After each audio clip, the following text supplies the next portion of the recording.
A reading from the book of Joshua. After the Israelites had crossed over the Jordan River and entered the promised land, the Lord said to Joshua, "Today I have rolled away from you the disgrace of Egypt." While the Israelites were camped in Gilgal, they kept the Passover in the evening on the 14th day of the month in the plains of Jericho. On the day after the Passover, on that very day, they ate the produce of the land, unleavened cakes and parched grain. The manna ceased on that day. They ate the produce of the land, and the Israelites no longer had manna. They ate the crops of the land of Canaan that year. The word of the Lord. Thanks be to God.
A reading from the second letter of Paul to the Corinthians.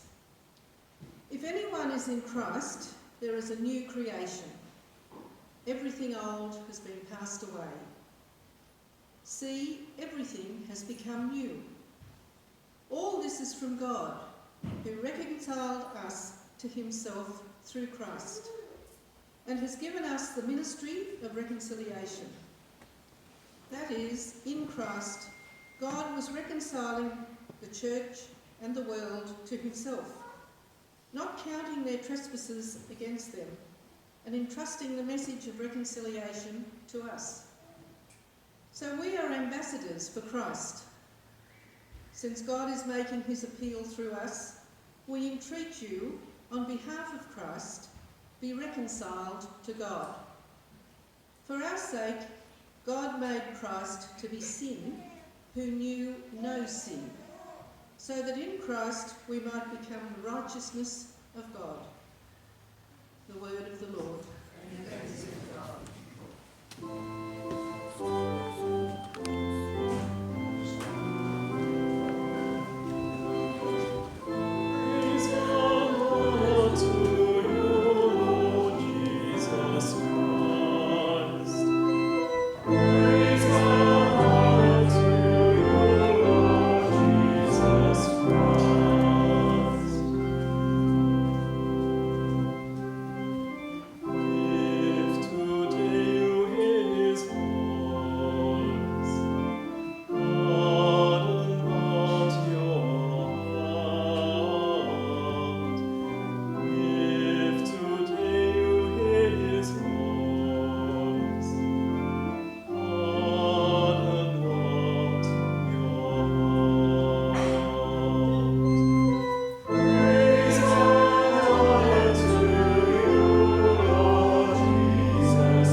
according to Luke.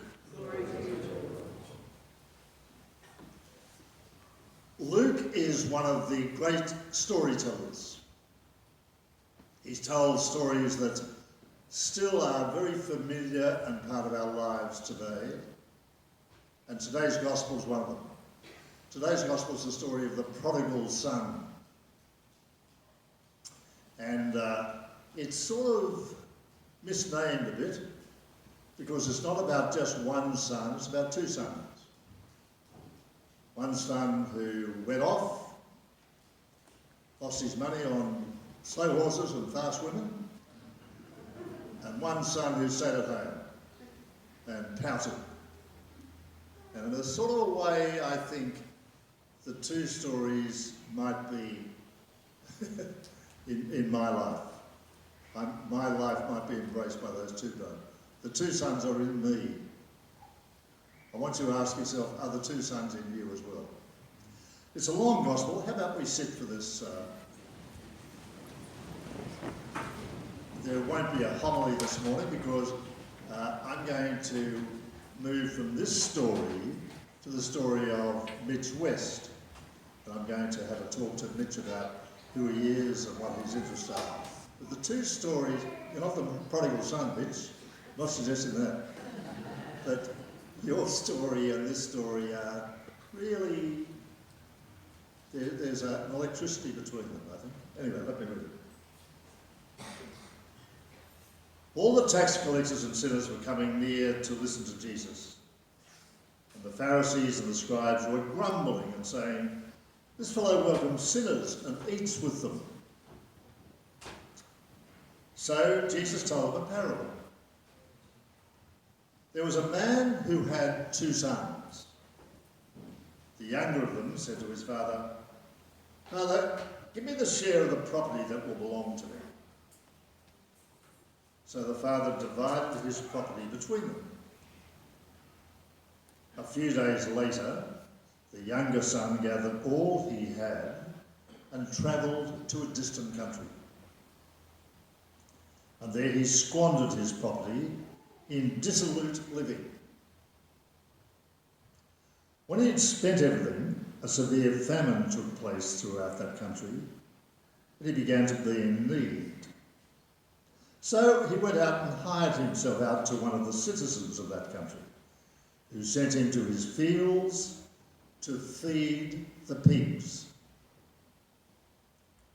The young man would gladly have filled himself with the pods that the pigs were eating, but no one gave him anything. But when he came to himself, he said, "How many of my father's hired hands have bread enough to spare, and here I am dying of hunger? I will get up and I'll go to my father and I'll say to him, 'Father, I've sinned against heaven and before you. I'm no longer worthy to be called your son. Treat me like one of your hired hands.' So he went off and went to his father, and while he was still far off, his father saw him and was filled with compassion. He ran and put his arms around him and kissed him. Then the son said to him, 'Father, I've sinned against heaven and before you. I'm no longer worthy to be called your son.' But the father said to the servants, 'Quickly bring out the best robe and put it on him. Put a ring on his finger and sandals on his feet. And get the fatted calf and kill it, and let us eat and celebrate. For this son of mine was dead and is alive again. He was lost and is found.' And they began to celebrate. Now his elder son was in the field, and when he came and approached the house, he heard music and dancing. He called one of the servants and asked what was going on. The servant replied, 'Your brother has come and your father has killed the fatted calf, because he has got him back safe and sound.' Then the elder son became angry and refused to go in.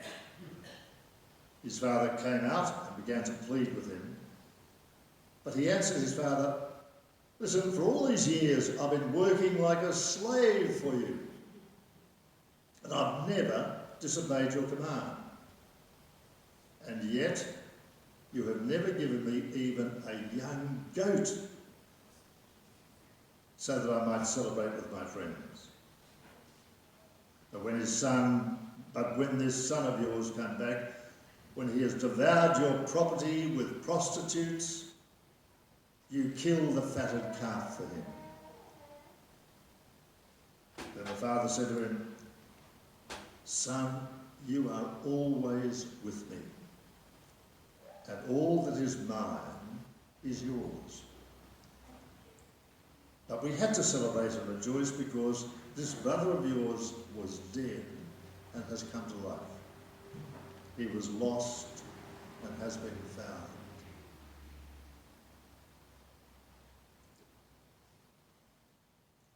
This is the gospel of the Lord.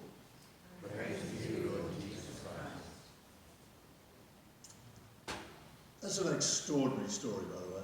And I know we know it, but we don't know it.